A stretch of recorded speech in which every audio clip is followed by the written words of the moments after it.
Cherlapalli jail పరిధిలోని చెరువుపై హైడ్రా ప్రత్యేకంగా దృష్టి సారించింది.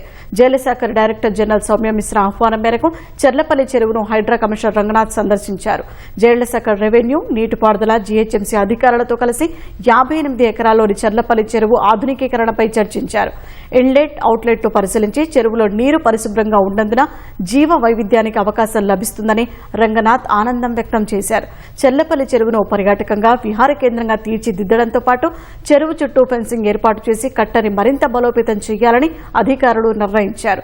చెరువులో మంచినీరు నిలిచేందుకు చేపట్టాల్సిన చర్యలపై కార్యాచరణ నివేదికను సిద్దం చేయాలని ఇరిగేషన్ ఇంజనీరింగ్ విభాగానికి రంగనాథ్ సూచించారు. హక్కింపేట నుంచి నాగరెడ్డికుంట, కాప్రా చెరువు, మోతుకులకుంట, బైసన్కుంట, గొలుసుకట్టు చెరువుల ద్వారా చర్లపల్లి చెరువుకి నీరు వస్తుంది. ఆ చెరువులోకి మురుగునీరు కలవకుండా డైవర్ట్ నాలా ఉంది.